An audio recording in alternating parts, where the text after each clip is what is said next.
Di balik tahta Inggris yang pernah dihantui perang, kelaparan, dan ancaman invasi, berdiri satu sosok yang luar biasa, Queen Elizabeth I. Gimana caranya seorang ratu muda bertahan melawan segalanya dan mengubah nasib bangsanya? Yuk kita mulai langsung aja ceritanya.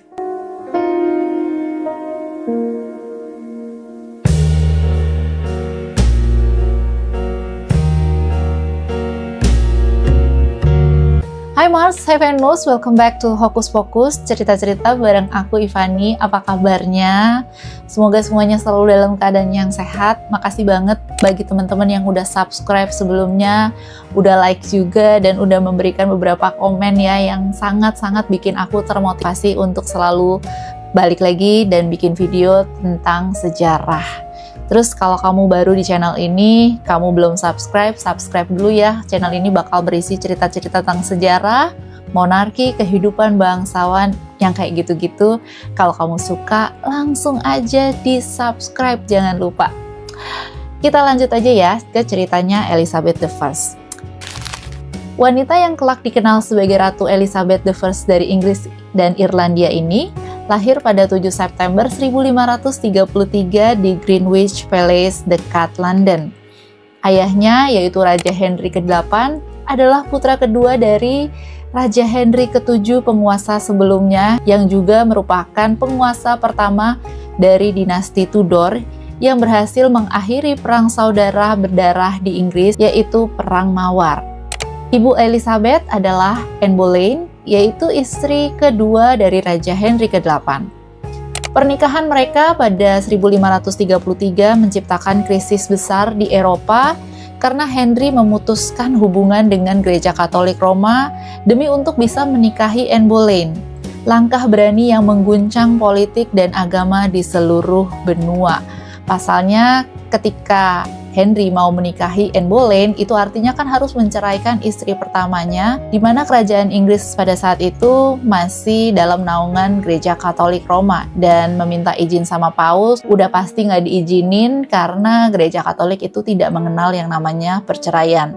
Tapi karena Henry ini udah demen banget sama Anne Boleyn, maka ia memutuskan untuk Inggris ini memisahkan diri dari Gereja Katolik Roma dan mendirikan gereja sendiri dengan dia sebagai petinggi gereja Inggris. Wow. So, lanjut, akhirnya Anne Boleyn dan Henry ke-8 menikah. Akhirnya mereka juga punya anak, dan anak pertamanya adalah Elizabeth. Keadaan kelahiran Elizabeth sendiri sejak awal sudah penuh dengan tekanan. Orang tuanya sangat mengharapkan lahirnya anak laki-laki. Dan salah satu alasannya Henry ke-8 ini bercerai dengan Catherine of Aragon yaitu karena dari pernikahan mereka ini tidak menghasilkan anak laki-laki. Dan Henry masih tetap kekeh pingin punya anak laki-laki yang sah yang dapat meneruskan garis Tudor dan menjaga stabilitas kerajaan. Sesuatu yang sangat penting setelah Perang Mawar. Sebenarnya kelahiran Elizabeth tetap dirayain dan dia segera diangkat sebagai pewaris tahta, dan ini melompati posisi Mary, kakak tirinya, anak dari Catherine of Aragon, istri pertama Henry. Mereka mengklaim bahwa seorang putra pasti akan segera menyusul. Lagi pula Elizabeth ini kan anak pertama. Pasti Anne Boleyn bisa melahirkan anak-anak setelah Elizabeth, menghibur diri gitu ya.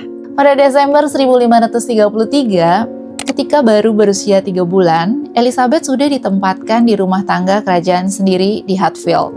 Dia dikelilingi oleh pelayan dan pengasuh, dan banyak diantaranya berasal dari keluarga ibunya, yaitu Boleyn. Sejak usia dini, Elizabeth sudah menjadi bagian dari permainan politik Inggris abad ke-16. Anne Boleyn, ibunya, mengalami beberapa kali keguguran, dan tekanan terhadapnya pun makin meningkat. Pada bulan Mei 1536, Anne Boleyn ditangkap dan diadili atas tuduhan berat, termasuk perzinahan, insest dengan saudaranya sendiri, dan juga pengkhianatan. Tuduhan yang sangat-sangat mungkin adalah sebagai hasil rekayasa dari Henry sendiri. Henry itu udah suka sama cewek lain lagi, Jadi dia ingin melepaskan diri dari Anne Boleyn. Sementara itu Anne Boleyn sendiri ini musuhnya banyak banget ya di kerajaan pada saat itu. Baik berasal dari pendukungnya Catherine of Aragon, istri pertama Henry, maupun musuh-musuhnya dia dari kelompok Katolik. Jadi intinya Anne Boleyn ini bukanlah orang yang benar-benar disenengin. Anne Boleyn akhirnya dieksekusi di Tower of London dan pernikahannya dengan Henry segera dibatalkan. Hanya dalam 2 minggu setelah eksekusi Anne Boleyn, Henry akhirnya menikahi wanita idamannya lagi yang sekarang adalah Jane Seymour.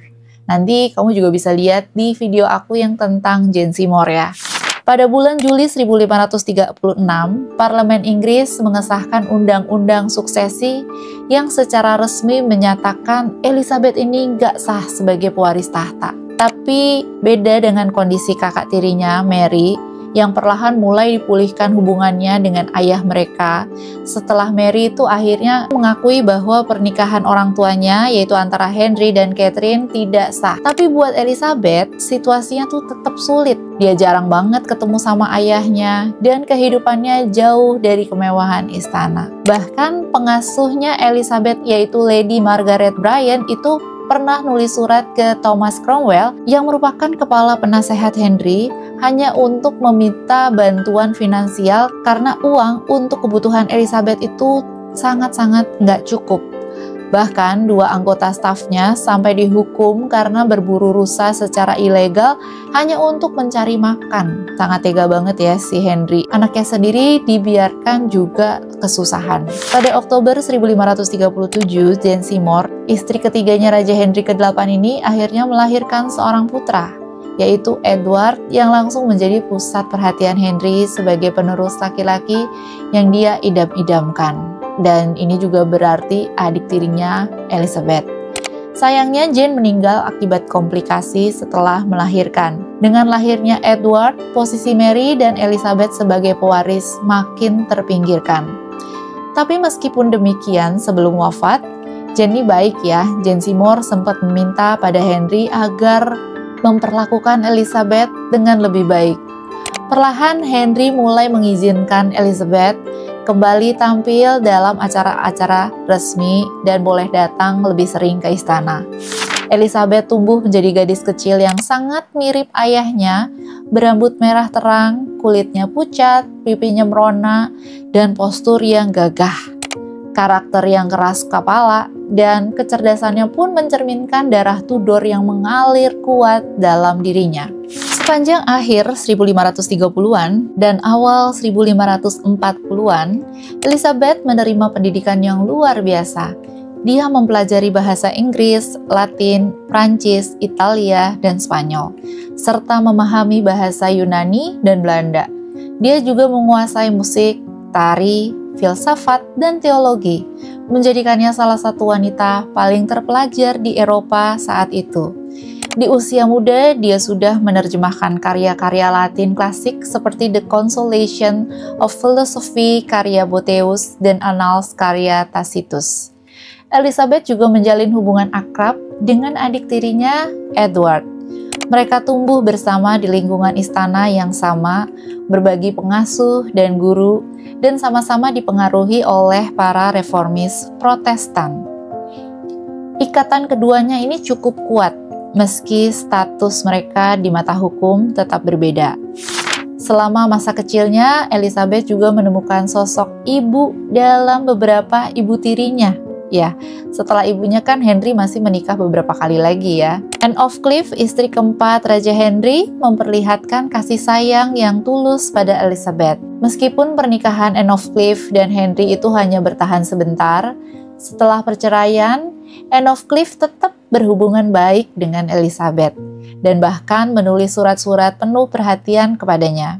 Ketika Henry ke-8 meninggal pada Januari 1547, Edward yang baru berusia 9 tahun naik tahta sebagai Edward ke-6. Karena usianya masih muda, pemerintahan dijalankan oleh Lord Protector, dipimpin oleh pamannya yaitu Edward Seymour, Duke of Somerset. Pemerintahan ini kuat mendukung Protestanisme, mempercepat reformasi gereja yang telah dimulai Henry sebelumnya. Bagi Elizabeth, masa ini tuh relatif aman. Dia menikmati statusnya sebagai adik tiri raja. Dia tinggal di istana dan melanjutkan pendidikannya. Namun situasi segera berubah. Setelah jatuhnya Duke of Somerset dan naiknya John Dudley, yaitu penggantinya si Duke of Somerset yang dihukum mati karena pengkhianatan, digantilah oleh John Dudley, Duke of Northumberland. Sebelum semua itu terjadi, ada satu bab penting dan sedikit kelam dalam kehidupan pribadi Elizabeth.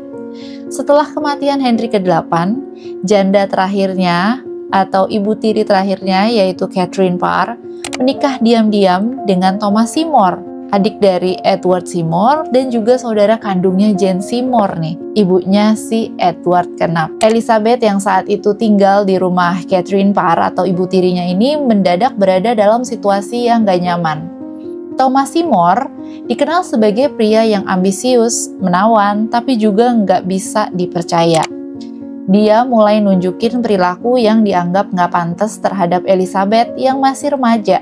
Seperti dia suka masuk ke kamarnya pagi-pagi, bahkan saat dia juga masih tidur, dan menggoda dengan cara yang membuat banyak orang di rumah itu jadi khawatir.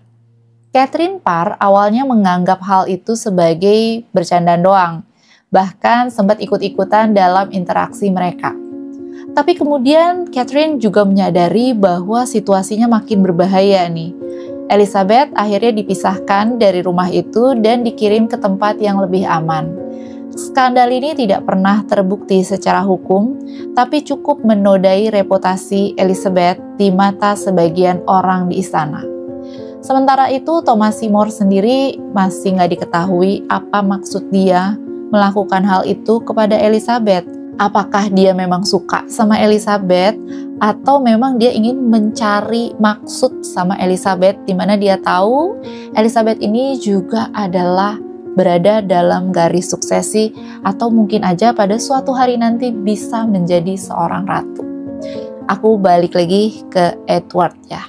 Edward ke-6 yang waktu itu mulai sakit-sakitan, khawatir banget bahwa Mary yang seorang Katolik taat akan membalikan reformasi Protestan kalau saja dia meninggal. Jadi si Edward pun berusaha mengubah urutan suksesi, menunjuk Lady Jane Grey sebagai penggantinya.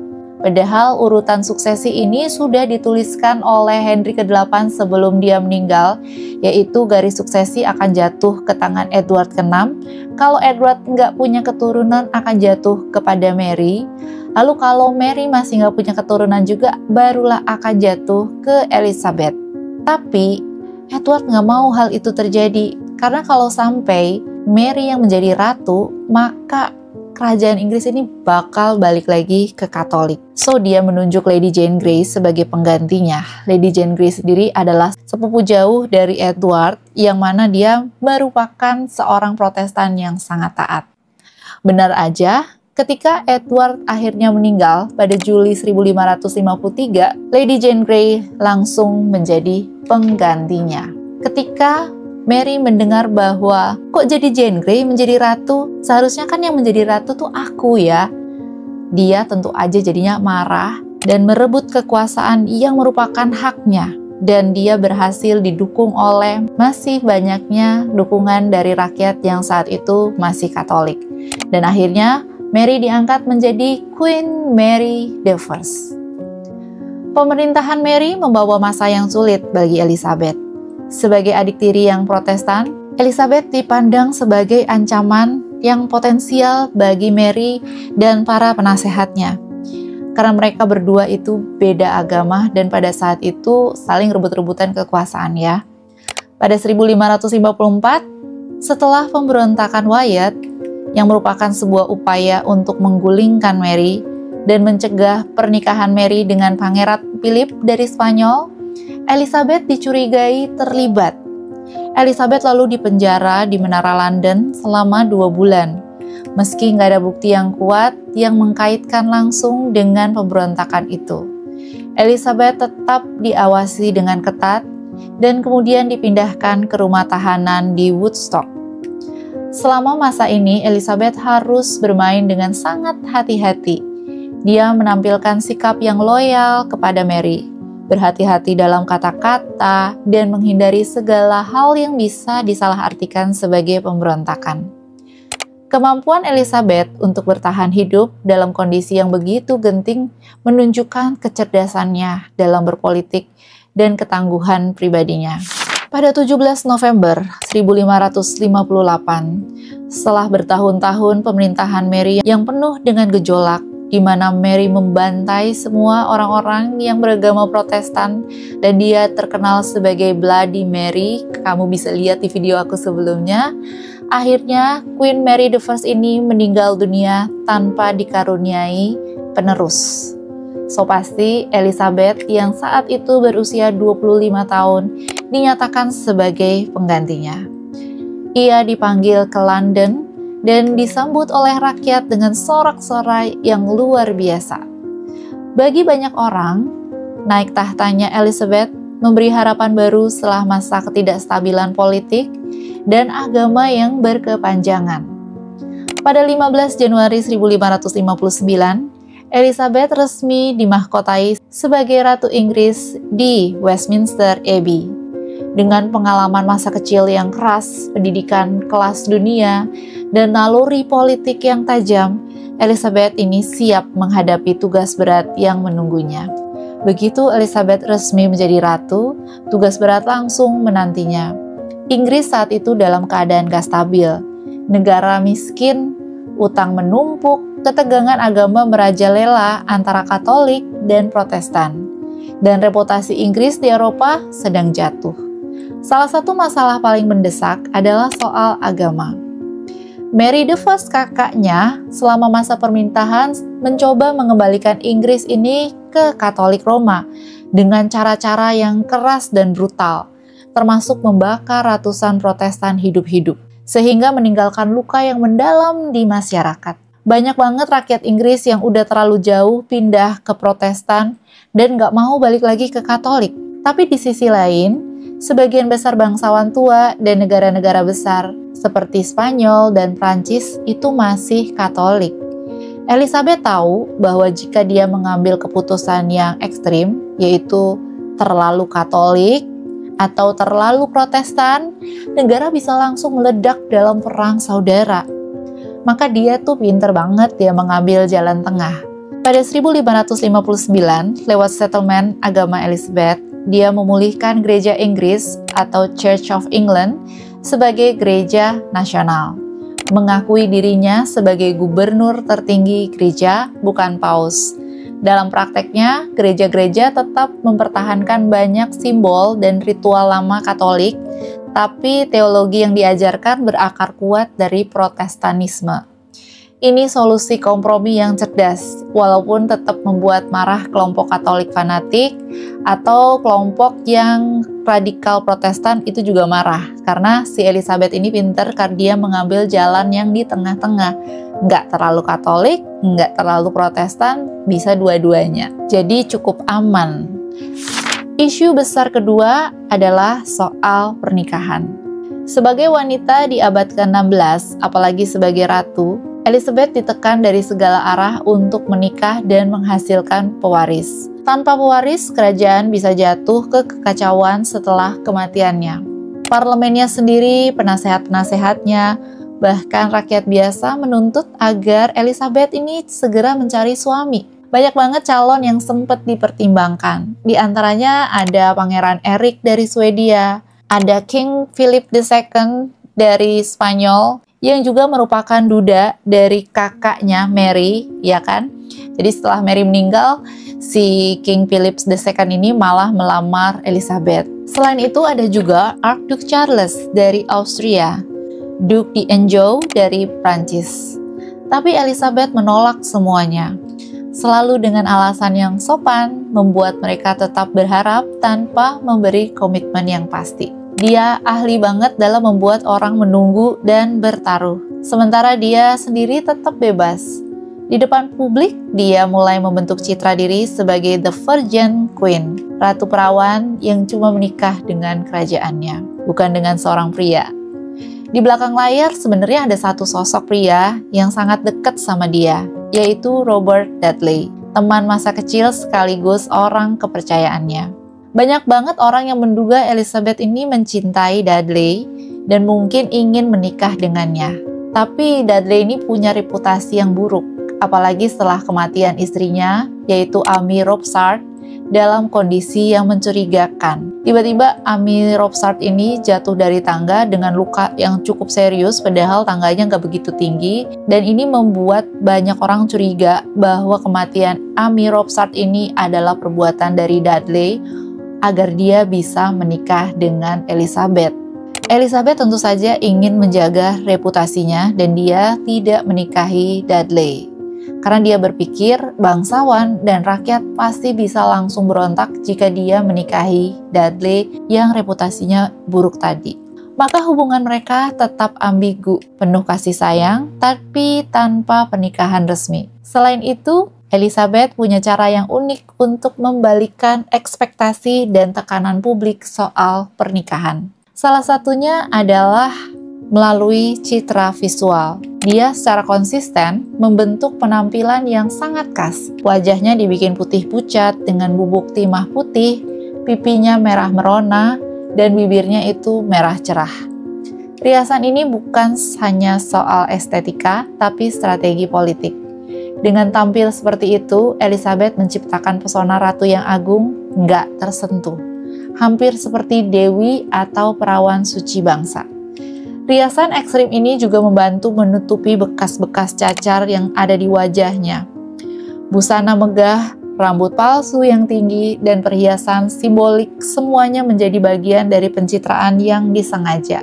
Bahwa dia bukan wanita biasa, tapi lambang negara itu sendiri. Tapi sayang banget, kini diketahui bahwa segala riasan yang digunakannya itu sangat berbahaya bagi kesehatan ratu sendiri.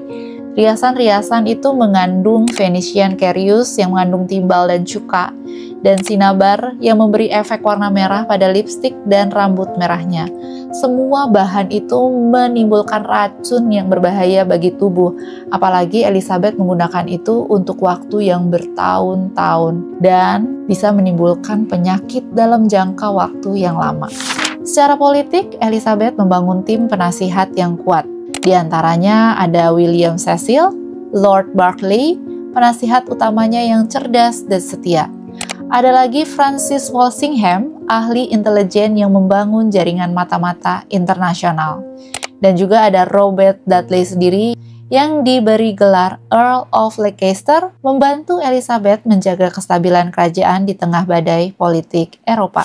Sementara itu, Elizabeth juga menghadapi ancaman dari luar yang terus membayangi. Kekuatan Katolik di Roma, terutama di Spanyol dan Prancis, menganggap Elizabeth sebagai ratu yang gak sah dan ingin menggulingkannya. Banyak juga rakyat Katolik Inggris yang memandang Mary, Queen of Scots, sepupu Elizabeth ini sebagai pewaris yang sah. Mary, Queen of Scots ini juga masih ada darah Tudor dan dia merupakan garis keturunan dari adiknya Henry ke-8.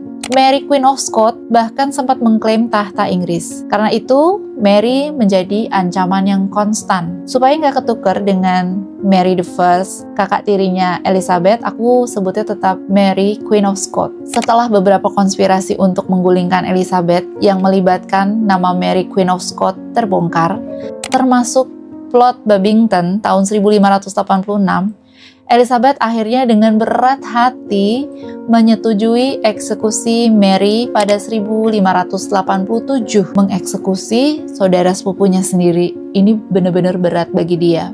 Keputusan ini secara pribadi membuat Mary itu sebenarnya sangat sedih. Karena Mary adalah saudaranya sendiri. Dan dia ini juga Ratu Skotlandia yang melarikan diri ke Inggris dan diselamatkan oleh Elizabeth, tapi akhirnya Elizabeth malah mengeksekusinya karena dia terlibat dalam pengkhianatan untuk merebut kekuasaan Inggris dari tangan Elizabeth. Tapi Elizabeth tahu, selama Mary hidup, Inggris nggak akan pernah aman. Eksekusi Mary memperburuk hubungan dengan Spanyol yang sudah panas duluan. Philip II dari Spanyol marah besar ketika tahu Elizabeth mengeksekusi Mary, memutuskan menyerang Inggris secara langsung. Ia mengumpulkan armada laut terbesar di zamannya, yaitu armada Spanyol. Pada 1588, armada Spanyol berangkat menyerang Inggris. Tapi kombinasi cuaca buruk, strategi Inggris yang cerdik, kapal-kapal kecil Inggris yang lebih gesit, dan keberanian para pelaut Inggris seperti Sir Francis Drake menghancurkan armada Spanyol. Kekalahan Spanyol ini menjadi titik balik. Inggris bertahan sebagai negara Protestan dan reputasi Elizabeth sebagai pemimpin nasional melonjak tajam. Dalam pidato terkenalnya kepada pasukan di Tilbury, Elizabeth berkata, "Saya mungkin memiliki tubuh seorang wanita lemah dan rapuh, tapi saya memiliki hati dan perut seorang raja, bahkan Raja Inggris." Pidato ini memperkuat citranya sebagai pemimpin kuat yang setara dengan raja-raja pria. Setelah kemenangan itu, sisa masa pemerintahan Elizabeth dikenal sebagai zaman keemasan. Seni, sastra, dan budaya berkembang pesat. Tokoh-tokoh seperti William Shakespeare, Christopher Marlowe, dan Edmund Spenser muncul di masa ini. Eksplorasi maritim berkembang, dengan tokoh seperti Sir Walter Raleigh dan Sir Francis Drake membuka jalan bagi perluasan pengaruh Inggris ke dunia baru. Namun masa tuanya gak selalu indah. Banyak penasihat terpercaya Elizabeth seperti William Cecil meninggal dunia. Ekonomi mulai melambat, masalah sosial mulai meningkat, dan serangkaian kegagalan ekspedisi militer, termasuk di Irlandia, melemahkan popularitasnya. Hubungan Elizabeth dengan para bangsawan muda seperti Robert Devereux, Earl of Essex, anak angkat politiknya, juga berakhir tragis. Essex mencoba memberontak terhadap Elizabeth, gagal, dan akhirnya dieksekusi. Insiden ini sangat melukai hati Elizabeth di masa tuanya. Pada tahun-tahun terakhirnya, Elizabeth juga semakin kesepian. Dia menolak dibuatkan tempat tidur baru setelah kematian banyak sahabatnya, karena merasa itu pertanda kematian sudah dekat. Dia lebih suka berdiri atau duduk di lantai. Dia nggak mau tidur. Fisiknya melemah, tapi semangatnya tetap kuat sampai akhir. Pada 24 Maret 1603, Elizabeth akhirnya wafat di istana Richmond pada usia 69 tahun. Setelah lebih dari 44 tahun dia memerintah. Ia kemudian digantikan oleh James ke-6 dari Skotlandia, anak dari Mary, Queen of Scots yang tadi dieksekusi, yang menjadi James I dari Inggris. Ini dimulainya dinasti Stuart. Dan berarti pada saat Elizabeth wafat, itu artinya berakhirnya Wangsa Tudor. Warisan Elizabeth I ini gede banget ya. Dia mengamankan kemerdekaan agama Inggris, memperkuat identitas nasional, dan membawa negara dari keadaan yang kacau menjadi kuat dan dihormati di Eropa. Ia juga membuka jalan bagi eksplorasi global yang akan membuat Inggris menjadi kekuatan kolonial besar di abad-abad berikutnya. Dan meskipun Elizabeth tidak pernah menikah dan gak pernah memiliki anak, rakyatnya selama berabad-abad mengenangnya sebagai Mother of Nation, ratu yang membawa Inggris ke masa kejayaan dengan kecerdasan, keteguhan, dan keberanian luar biasa. Elizabeth I membuktikan bahwa kepemimpinan gak selalu soal kekuatan fisik, tapi tentang kecerdasan, keberanian, dan keteguhan hati. Kalau kamu suka cerita kayak gini, jangan lupa like, komen, dan subscribe. Nyalain semua lonceng notifikasinya. Thank you banget yang udah lihat video aku dari awal sampai akhir tentang Elizabeth I yang cukup panjang ini dan aku ceritain secara detail. Thank you banget. Kalau ada yang salah, kalau ada yang kurang, mau ditambahin, bisa tulis di kolom komentar. Nanti aku bakal cerita kelanjutannya lagi, yaitu King James yang merupakan penggantinya Elizabeth dan memasuki dinasti baru, yaitu dinasti Stuart. Thank you very much. See you in my next video. Bye.